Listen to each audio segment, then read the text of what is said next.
All right. I've restarted, I think, a new stream, and I really apologize. This is such a mess. I'm so sorry. I have no idea, like, the people who are watching, will they figure out that I'm live? I don't know. I don't know. I see someone has liked, so hopefully people are kind of going to start coming over. And I apologize. I really, I didn't know what happened there. And I'll have to figure out, I'll have to learn, I'll have to be better.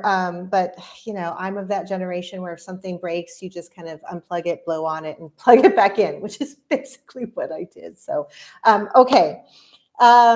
And just FYI, I know there were a lot of people in the newsletter who weren't going to be able to tune in live. I am going to be taking all the footage and condensing it and making it a little easier to digest, hopefully, than me rambling, and putting it on YouTube so that it can be watched later. So hopefully this little hiccup, we can fix it in post. Okay. We lost you at melatonin? Are you serious? Oh no, I said so much after the melatonin. That means that you missed the entire thing about women's hormones. Is that true? Okay. All right, well then I did a whole thing on women's hormones, but I'll kind of repeat it and cut to the chase. The question was about perimenopause, menopause, and those types of changes affecting autoimmune symptoms, and how to address it, how to incorporate that into the way that we can think about treatment for autoimmunity. So, okay. The fact that we're all paying attention to perimenopause, I think, is great. I am worried that with all the stuff on the internet, it makes us think that perhaps we understand it better than we actually do, specifically when it comes to autoimmunity. We have known for a long time that hormones play a role in autoimmune disease from the mere fact that mostly women get these conditions. But how hormones play a role is still, we don't know. There's been suggestion that perhaps the difference in when women versus men is actually due to the X chromosome. There's obviously different levels of hormones in women and men, but it's not just estrogen, it's estrogen, progesterone, and testosterone. So what's that interplay there? We don't really know. So long story short is, yes, they're playing a role, but we don't really understand how. As far as how to kind of practically approach this, I think what we are now all acknowledging is that we have been underestimating the impact that perimenopausal symptoms are having on us.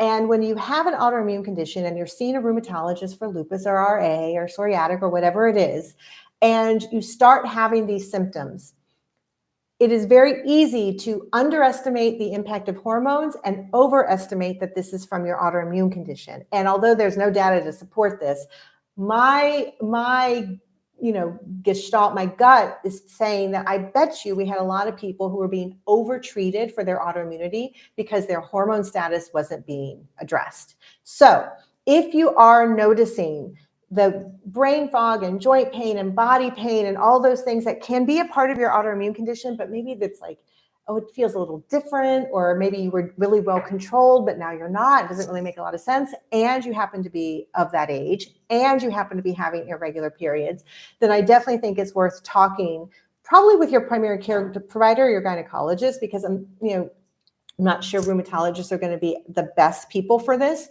but talk about doing the testing to see if you're in perimenopause, talking about hormone replacement, in addition to the autoimmunity stuff. So yeah, that's my take on that. Okay, then I was starting to talk about different conditions. People had some kind of condition-specific questions. So GERD, when you have Sjogren's and you're already on 2 acid-reducing medications. So the main 2 medications we use for acid-reducing are going to be PPIs and H2 blockers. Now, we have lots of different types of them, and each one has pros and cons. If you're already on 2, and you're still having problems, then it's definitely time to see a gastroenterologist, because they're definitely going to be the ones who know better the pros and cons of each of the individual medications. So I would definitely see a specialist if you find yourself in that position. We also had a question from Lindsay, who had questions about undifferentiated connective tissue disorder, or UCTD. This is a condition a lot of people end up walking out of their rheumatology appointments with, and it's a very confusing, and trust me, it's confusing on our end too. So UCTD tends to be the label that we give when we don't know, when we have a lot of things that point towards autoimmunity, but we're not quite sure which bucket it falls into. Someone doesn't quite fit criteria. It can get confusing because different rheumatologists use this term differently, which just kind of muddies up the picture even more. For some people will have UCTD as their diagnosis for a long time. For others, it'll be temporary. As with more time, symptoms will kind of show themselves and it'll become more clear. Okay, I thought you were UCTD, but now it's really becoming clear that you're lupus, or it's becoming more clear that you're psoriatic arthritis. The other kind of point I wanted to make with this is, just because you have a diagnosis like undifferentiated connective tissue disease, or sometimes we'll use the term undifferentiated inflammatory arthritis, or in one of my questions, someone said they've been told they had like borderline lupus. It might seem like because you don't have a firm diagnosis that there's no treatment options, and that's not the case. And the way I think about treatment, which I'll have other examples with some questions later, but I think of my treatment options as this big trunk. Like, I've got all of these immune-focused medications in this big trunk that I pull out when someone in front of me has an autoimmune condition. And I look in the trunk, and it's like all the medications are divided up. And I think one of the misunderstandings that we have is that when I'm looking at my trunk and I'm looking at the different divisions, there's an assumption that the divisions are based on disease. It's like, oh, I have lupus, and so I must pull from the lupus pile. Or I've got psoriatic arthritis, I'm pulling from the psoriatic arthritis pile. And that's not actually what I'm doing. What I'm actually doing is I am pulling based on disease features. So my trunk and those medicines are divided based on how good they are at certain features that I don't want to use the word attacking, but at treating certain features. So it kind of doesn't matter what the condition is that you have. Now, that's not entirely true, obviously, but it's not as predominant the issue as the feature that you have, which is why in my videos, I am always talking about how important it is to understand the flavor of your condition, because everyone's going to be different. 10 lupus patients all lined up, all 10 are going to be different. Same with RA, psoriatic, all my conditions. And so understanding what your predominant feature is, or your flavor, and understanding what your priority is going to help me figure out in my trunk of meds which one's going to be best for you. So that means if you have one of these kind of gray area nondescript diagnosis like UCTD or borderline lupus or undifferentiated inflammatory medications, inflammatory arthritis, that means that I still have options, because I'm going to be like, well, what's the main feature we need to go after? Okay, it's inflammatory arthritis. Here are my meds for that. So that's the way I think about it. That's why I also always say, as you are on that journey of trying to find a firm diagnosis, it doesn't necessarily mean that you have to wait for that firm diagnosis to start trying some treatments that can provide some relief. Okay, so next question. Allie brought up a great point. Allie has told a story of lupus and summer seasonal affective disorder. Now, seasonal affective disorder, we tend to often think it's like wintertime depression. There is a small subset of people who have the opposite, where their symptoms are more prominent in the spring and summer. And so I think, one of the issues was just talking about it, saying it's a thing, you're not alone if that happens to be you. I also like to broaden it out and just talk about mental health with autoimmunity, and really start to remove the stigma that we have with mental health and autoimmunity, and understand that if you really want to have a holistic approach to your autoimmune condition, we got to pay attention to your mental health, because it really, the mind, the body, they're connected. And so we got to pay attention to both. And then the last point, when it comes to lupus in particular, and any kind of summertime symptoms, lupus is known to be very photosensitive.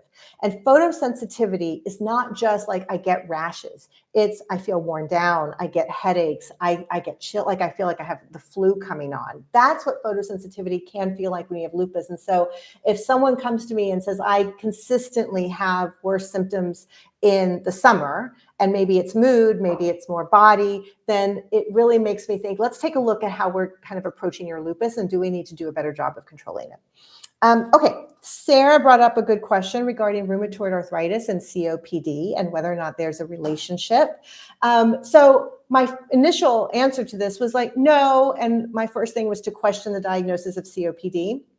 COPD is a lung condition, and it's not on its face known to have a close tie to rheumatoid arthritis.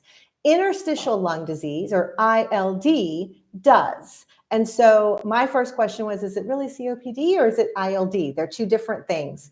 But then I did a quick search, thankfully, and saw that actually something that had come out just last summer did find a connection between rheumatoid and COPD. And that connection was, when I saw it, I was like, oh, of course, was there a shared risk factor of smoking or exposure to smoke. And so that's kind of how they are connected. Now, it doesn't necessarily mean that one treatment will target both. We still have to address both separately. But I did really like the impulse to think like, hey, these two conditions I've got, I think maybe there's a connection. And I would agree with you. All right, Miss A had a question regarding a condition called antisynthetase syndrome. And what is this? How does it relate to other conditions like myositis? So antisynthetase syndrome is a rare condition that is a subtype of myositis. Myo meaning muscle, situs meaning inflammation. So there's a whole slew of conditions that are myositis, like dermatomyositis, polymyositis. You can get myositis with lupus. And antisynthetase syndrome is just another type of myositis. It has been newly characterized, meaning we are just still understanding that. Even in like my second, third year out of training, we were just getting a lot of attention. And so if something's that new, that means we don't really understand it that well, and that we're still collecting data to best identify people who have this condition. She also brought up the point of how do myositis without the actual muscle inflammation. That actually happens, which, as you can imagine, makes diagnosing it even more tough. If you don't have the main feature of that condition, then it's even more challenging to figure out if that's actually what you have. Antisynthetase syndrome is characterized by having specific antibodies and by having lung, skin, and muscle disease. But you don't have to have all of them. And so what we try to figure out is, again, what flavor of antisynthetase syndrome do you have? When you get a diagnosis like that, what we're doing in the beginning is just trying to figure out, like, well, what features do you have? And so in that particular condition, that means going after the lungs and like hunting down to see if there's any lung problems. We do that with pulmonary function test, and we do it with a CT scan of the lungs. A chest X-ray is not sufficient. Now, how often do we repeat those tests? That's going to be very individualized based on your symptoms and based on your risk factors. It did bring up, I think, a really important point just about rare conditions in general. Because when you're kind of out in the world and you're going to your local rheumatologist, it is not uncommon to find that your rheumatologist doesn't have that much experience with your rare condition. And in cases like that, I would recommend, if possible, going to the closest academic center that has a rheumatology division for a one-time consultation. At those consultations, they can do a really thorough one-over. They can confirm that, yes, in fact, this is the diagnosis you have, and they can lay out a plan that they recommend that you follow that then your local rheumatologist can kind of pick up and run with. I used to work in one of those types of places and would see people from all over the state who were doing this exact thing. You can also go to places like Mayo Clinic and Cleveland Clinic, but you don't really need to do that. Most states will have at least one big academic center. It's not convenient. It can be a hassle. I understand all that. And that's why I wouldn't recommend that you need to transfer all your care to a place like that. But I think if you really are finding that you're coming up against a lot of walls, that your rheumatologist isn't, you're worried your rheumatologist isn't doing everything that is necessary, getting some guidance and some advice from kind of specialized experts in the field that are usually going to be in those kind of centers, I think is worthwhile. All right. Ooh, lots of people have found me over here. Okay, good. I'm sorry, guys. I can't wait. I'm seeing the chat. I don't see the only thing. Okay. Okay, sorry, I'm getting distracted. Jane asked about rashes in autoimmune disease, specifically rashes in rheumatoid arthritis, and how do we treat them? So yes, rashes are a big part of pretty much all of my conditions. It was like the joke in our clinic of I would go pull a colleague and be like, can you come look at this rash? Because I mean, rashes are just so common. Rheumatoid arthritis is kind of one of the conditions where rashes aren't as common in RA. We can get some skin changes that look like a rash from a complication of rheumatoid arthritis called vasculitis. That can happen. But the kind of like itchy red rash that we think of isn't really that common in RA. How do we treat it? Well, first we need to determine, is this rash part of the autoimmune condition? And if it is, then really treating the underlying autoimmune condition is going to be the best way to do it. And then, you know, if someone's autoimmune condition is reasonably controlled and they just have a little rash and we don't want to expose them to more medicine, then we'll use some topical steroids, some other topical medications that can calm down the inflammation. So great questions. All right, moving on to tests. People had a lot of questions about all the different blood tests that we run. See a rheumatologist, show up well-fed and well-hydrated because they are going to take a lot of blood because that's what we do. So Margaret had a question about the timing of ESR and CRP. This is the sedimentation rate is the ESR and the CRP is the C-reactive protein. Her question was about the timing of those particular blood tests in relationship to your symptoms, to maybe different treatments that you've tried, and can they maybe hide stuff? Like, will they change and then confuse the picture and make a diagnosis more difficult? Which I think is an excellent question because it happens all the time. It really comes up. So if we remember, ESR and CRP are what we call acute phase reactants. They are proteins in our blood that go up and down based on inflammation. They are wildly imperfect, but they are, that word, acute, meaning that they change reasonably quickly. Now, not within minutes, not overnight, but over the course of a few days. And the classic example that always happens is you're having a lot of joint pain, you're feeling really bad, it's taking forever to get into your rheumatologist office, and so you see your primary care doctor and they're trying to help, and so they give you some prednisone. And you take some prednisone and it helps and you feel better, and then you get into the rheumatologist's office and you still have some symptoms, but you're feeling a little better, and they do some blood work and they tell you, well, your ESR and CRP aren't that high. And it's like, well, but I just took prednisone like 2 weeks ago. Like, could that have been impacting? The answer is yes. Yes, it could. And it's just really hard to know. It's really not hard to know how to interpret those results. You know, you try to pull as much data as you can. So like if you have happened to have serial ESR and CRPs done, like, you know, 2 or 3 months ago or 2 years ago, we can compare and that can be helpful. But honestly, like those aren't tests that we usually get done if we are feeling fine. So not everyone has years worth of data to look at. So what we end up having to do is we make the best decisions we can with the information we've got in front of us, and then we just follow and watch. And now that you're under the care of a rheumatologist and who can kind of really manage the type of medicines that you're on and understand that and like read your labs, knowing that context, that's how we kind of tease it out. It takes some time and it can be frustrating. Got a question from Gerline about having positive rheumatoid factor, a low vitamin D and no symptoms, with the question, should I be worried? With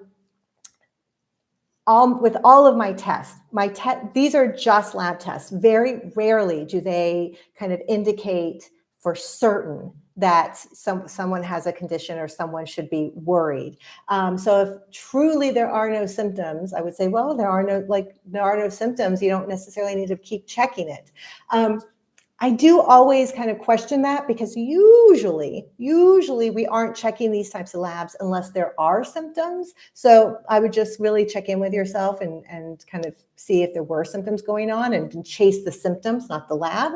The other thing is vitamin D being low. So vitamin D does tend to go down when there is inflammation. And I say that with a little bit of grain of salt, because a lot of us have a low vitamin D and we don't have an autoimmune condition. But if your vitamin D is like really, really low and like persistently low, even though you've been taking different supplements, again, I would check in with your symptoms, like you're having no joint pain, you're having no morning stiffness, and kind of think of it that way. But in general, you have no symptoms, then yeah, I don't really put too much emphasis on the blood tests.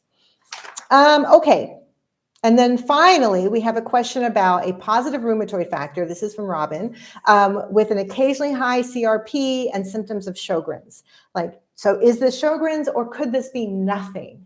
And that, I was like, ooh, that's a good question, because that's a question I have in the back of my head a lot. We definitely don't want to be over-treating just based on blood work. But we also don't want to be missing something. And so this is where we really have to be patient, be observant, be paying attention to your symptoms, to triggers, to diet changes and that kind of thing. And also, when we talk about medications, we've got to talk about how the risk-benefit ratio. So we look at the information we've got in front of us, we calculate how firm that information is. Like your rheumatoid factor is definitely correlative of arthritis. So we really think you have rheumatoid arthritis, and the risks of untreated rheumatoid arthritis are this. And so that risk-benefit ratio of this medication makes sense. But if that calculation isn't true for you, if it's like, well, we're actually not sure if that rheumatoid factor means anything, and you're really feeling well after you've made this diet change and this lifestyle change, and I don't want to mess that up. I don't want to expose you to medications that you don't need. And so maybe this set of medications, that risk-benefit ratio isn't in your favor. And so instead, let's do this, and let's just keep watching. We're always, I say this all the time, we're always making the best decision we can with the information we've got in front of us. And when new information comes in, we adjust. So I hope that's helpful. All right, these set of questions I thought were great and very, I've been saying that a lot, but it's true. Very indicative of, again, another kind of situation that happens in rheumatology offices especially. And that's this concept that I can't get a firm diagnosis, or my diagnosis keeps changing. And so I had a series of questions from Ian and Patricia and Tracy, all kind of with the same issue. So we had one situation where it started as polymyalgia rheumatica, then became seronegative RA, then because of some platelet problems was diagnosed with myelodysplastic syndrome, and then finally landed on VEXAS syndrome. And so it's like, oh, I've been there. I know that struggle. I know that journey. We have one that started as Sjogren's, then fibro, then rheumatoid and osteoarthritis, and now multifocal fibrosclerosis. We have another story of multiple symptoms, no diagnosis, was told maybe RA, was told borderline lupus, and has no idea what they really have. And then, yeah, Adele also asked, like, how do you approach this whenever you're given every diagnosis, but like no diagnosis? And I love this question, because this is something I had to learn how to deal with also on my end, because I was seeing people who came, and like, you always have to wonder, like, you have a list of diagnoses you've been given that's like every autoimmune condition. Like, sometimes that happens, but it's actually very rare to have that many, or to see that journey of like, well, first they said it was this, and they said it was that. So, okay, how do I approach it? Well, first of all, why does this happen? And there's a couple reasons why this happened. Again, going back to that adage of like, we make the best decision we can with the information we've got. And sometimes in the beginning, with the information we have, a certain diagnosis might make the most sense to us. And as time goes on and different symptoms or blood tests come back or they change, then we readjust our diagnosis. And that happens very commonly with polymyalgia rheumatica, because that is a condition of joint pain of the shoulders and the girdle. And so someone comes in with inflammatory shoulder and hip pain, looks like PMR, they kind of fit all the other criteria. And then with time, we start to see more hand and foot issues, which then lead to more testing. And you finally have a rheumatoid factor. And now it's more clear it's actually rheumatoid arthritis. So that happens a lot. You also see it with lupus. All the symptoms will show someone's got lupus, and then more information will show itself with time. You have some muscle issues, and now you're having some skin issues. And actually, it looks more like mixed connective tissue disorder. So that's one reason why we can get that change. Another reason why is autoimmune changes, like autoimmune changes. Autoimmune conditions beget more autoimmune conditions. And so sometimes conditions just morph. And then finally, you see a different doctor and you get a different opinion and a fresh pair of eyes. And that doesn't necessarily mean that the previous diagnosis or the previous doctor was wrong, but as much as we want to be as scientific about these things as possible, there is still very much an art to it. And so sometimes you get a different opinion, and that can also change the diagnosis. But how can we approach this like practically? Like, I just want to feel better, and which I get. So the way I do it, or the way I approach it when someone comes in with a long list of different conditions and like we don't really know what's going on, is I really scale back and go back to basics and ask, what do we know for sure? Like, forget all these other diagnoses that other people have put on you. What do we know for sure? What are the symptoms that you definitely can see, that we know that you're experiencing? What are the blood tests that we see that maybe have been repeatedly positive? Like, what do we know for sure? Then you take that and you're like, okay, what diagnosis does this best fit? There's usually going to be some symptoms that it doesn't really fit. You're like, okay, well, this person really, they look and smell like rheumatoid arthritis. They've got this blood test that looks like rheumatoid arthritis. They have this rash, though, that looks more lupusy. And so I can kind of see why someone called it lupus. But is there perhaps another explanation? And I use that as an example because, we think of the malar rash as being classic for lupus. Rosacea is oftentimes confused for malar rash. And so things like that, like, are there other explanations for some of these other features that have been called an autoimmune condition? And then I'm looking at my notes to make sure I don't miss anything. And then at the end of the day, I go back to that way of thinking where I'm more focused on your feature than what we call you. And when I'm pulling out my trunk to try to help and offer solutions, even if I can say, well, I think you're more rheumatoid, or I think you're more lupus, or I think you're more psoriatic, and more time will tell, and that's why we need to keep seeing each other. But that doesn't mean that we can't start something, because your main issue is an inflammatory arthritis. Let me pull out a medicine for that. Or your main issue is rashes and hair thinning. Let me pull out a medicine that's better at that. And so we still can work with this even if we don't have a firm diagnosis. So I hope that was helpful in how to kind of think about these very confusing situations. And then finally, we have treatment options, all the different stuff out there.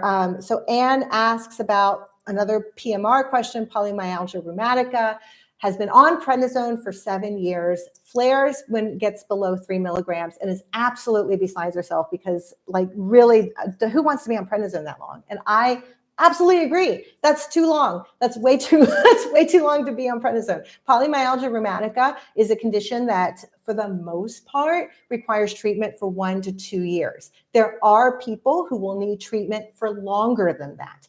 If that happens to be you, that treatment should not be prednisone. We now have other treatments that are more precise, that don't have the same side effect profile as prednisone. PMR is a condition that is an autoimmune condition that oftentimes is treated by primary care doctors. And so if you happen to be in that situation where you're only seeing a PCP, where you've been on prednisone for a super long time, and you can't just get off, then you need to see a rheumatologist, because a rheumatologist will then understand and know and have at their disposal these other tools in the form of other medications that can then take the place of prednisone. So that's what I got to say about that. Lynn had a question about I've heard that some patients have been given saline infusions for severe Sjogren's symptoms. Does that work? Do I prescribe it? And does red light therapy work? Okay, so I've never heard of red light therapy specifically for Sjogren's. I did do a brief search. The closest thing I could find is what they call laser acupuncture, focused on the parotid glands and the salivary glands to try to stimulate saliva production. And there was nothing regarding saline for Sjogren's. But I do want to say, I suspect that when we find things like this on the internet, that what we're actually seeing are treatments that are being used for symptoms or manifestations of what is presumed to be from Sjogren's, and they aren't necessarily correcting any kind of underlying immune dysfunction, but are more addressing certain symptoms. And I say that because I see this a lot, and it has nothing to do with whether or not I think it'll help someone or not help someone. That's not what I'm talking about. I'm talking about being as precise as we can with our language, which is really difficult with rheumatology because it is a field of so much gray area. But I think it makes it even more important that we're as precise when we're talking about what we're using and why we're using it. Sjogren's in particular is a condition that can be very confusing, that we do not have a good handle on yet. And so as a result of that, a lot of people will just use the term like, I'm getting this for my Sjogren's, when really what's happening is there might be a manifestation that may or may not be secondary to the Sjogren's, but you might be having a symptom. So when it comes to the saline, what my thought was, POTS syndrome is sometimes treated with saline solution. It's a condition where right now it seems like what we want to do is increase the pressure in our vascular system, and that helps with symptoms. And so saline infusions can do that. And it seems like perhaps there is a relationship between POTS and Sjogren's, maybe. And so I could see how someone has made that leap of like, well, I have Sjogren's and some POTS syndrome, and so someone has used that to treat it, and it kind of comes out with like, well, I'm using it for Sjogren's. Does that make sense? But what I'm trying to get at is, it's not really going after saline solutions. It's really going after the underlying immune problem. That doesn't mean that someone can't feel better with it. I just want to, again, be as precise with our language as possible. Finally, we have a question about another PMR, polymyalgia rheumatica, an active 77-year-old who does not want to take steroids and so has questions about using NSAIDs. And so I've got some hard bad news, which is the real treatment for PMR is going to be steroids. And I know everyone hates steroids. I hate steroids. PMR is one of those last conditions. It's like we don't have a lot of other options in the immediate. I know I talked about long-term, but in the immediate, steroids really are our go-to. So when you're thinking of, when you have any condition and you're kind of looking at your options and you're trying to weigh, you know, what road you should go down, I always recommend keeping in mind, not only, you know, we get fixated on the side effects of different medicines or the potential side effects of different medicines, but we also have to put in our calculation the risk of untreated disease.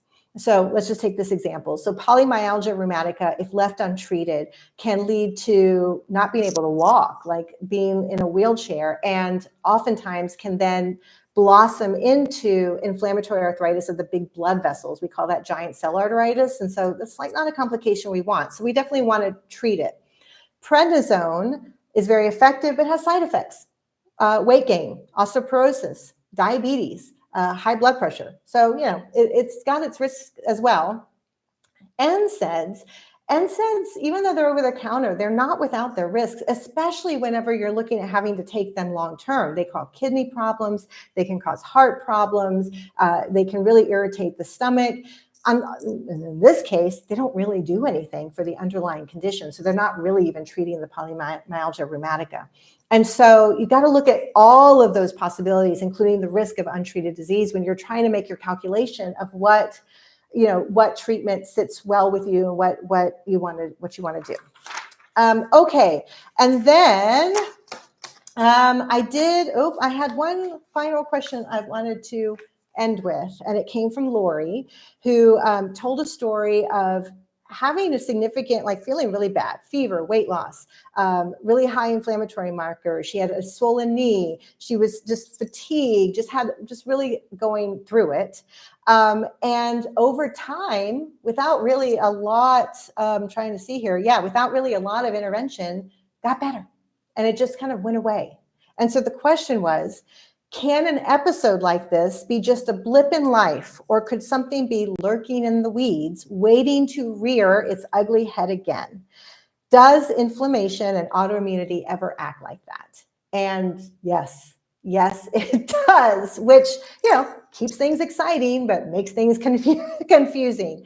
And again, this is where I tend to take a step back and not get too hung up on what we call things. And we definitely know that autoimmune phenomenon happen. They happen as a consequence of infections. They happen as a consequence of stress, of exposure to certain toxins. And autoimmune phenomenon doesn't necessarily always lead to autoimmune disease. But we don't have a good way of being able to prognosticate that, or of telling, like, okay, this is going to be self-limited or this isn't. And once something goes away, if it goes away on its own, it's most likely not a disease, but there's no way of being able to predict if it's going to come back or not. And that can kind of do a number on our mind, as you can imagine. And so we do our best to handle that. If there was a known infection, like, oh, I had the flu and then I got this, and it kind of makes sense, then I feel more comfortable saying this was most likely a time-limited thing. But a lot of times we get these exposures or these infections and we don't know. So I did want to kind of end with this final thought on using these things that happen to us as a reminder to take care of ourselves. There is no guarantees ever, right? There's no guarantees ever, whether you have an autoimmune disease, whether you have autoimmune phenomenon, whether it went away, whether it's not going away. Like, there's never any guarantees. And there's, I think these are always good reminders that we need to be taking care of ourselves, which I think in our modern world, a lot of us tend to forget to do. We're either taking care of others, or we're busy doing other things, or we've got to pay the bills, or whatever it is. And these types of conditions and symptoms and phenomenon, or whatever, they tend to stop us in our tracks. And it's just always a good reminder that we need to, take care of ourselves the way you would want to be taken care of when you were a kid, or the way you would take care of your kids, or whatever. Okay. Oh my goodness. I see so many questions. Yeah. Thank you so much. UCTD, dsDNA, no signs of full bloom. I know it's confusing. I know. Yeah, the dsDNA antibody is an antibody that is classically thought of as being pretty specific for lupus. With that being said, it depends on the lab that did it. It depends on the quality of the test. It depends on how high it is, and it depends on your symptoms. And so it's really hard to say that every positive double-stranded DNA means lupus, and it is very confusing. I'm glad that you're feeling better. All tests are normal. That's great. If you have POTS and Sjogren's, will Plaquenil help? That's a very good question. I think, I must be coming out sometime in March, because I just filmed a Sjogren's video about Plaquenil, where I mentioned Plaquenil. And long story short is, we oftentimes would use it in the past, and then a number of studies came out when I was in training or early on, that basically said it didn't do anything, and that when we were using Plaquenil, we were mainly treating ourselves and not the patient. Now, that doesn't mean that that's going to be the case with everyone. It depends on what your symptoms are, but we just need to adjust our expectations whenever we're using Plaquenil. Would you see an ANA homogeneous in Hashimoto's? Yes, you would. Yes, that could very well be because of the Hashimoto's. Still need a full, my opinion, I would still do a full head to toe, up and down, make sure there's nothing else going on. But if all that checks out, then the ANA is probably because of the Hashimoto's. All right. Yes. So thank you guys. Oh my God, did it. Now it's Valentine's Day. Now we can go have our Valentine's Day and our long weekend if you happen to be here in the States and get Monday off. I do not. So have a great day. Thank you so much for all your support. I hope you found this helpful. If you I'm hoping maybe I can do this again. So if you want to get your question in front of me, then it's probably best to join the newsletter. Otherwise, have a great day. Have a great weekend. How do I turn this off?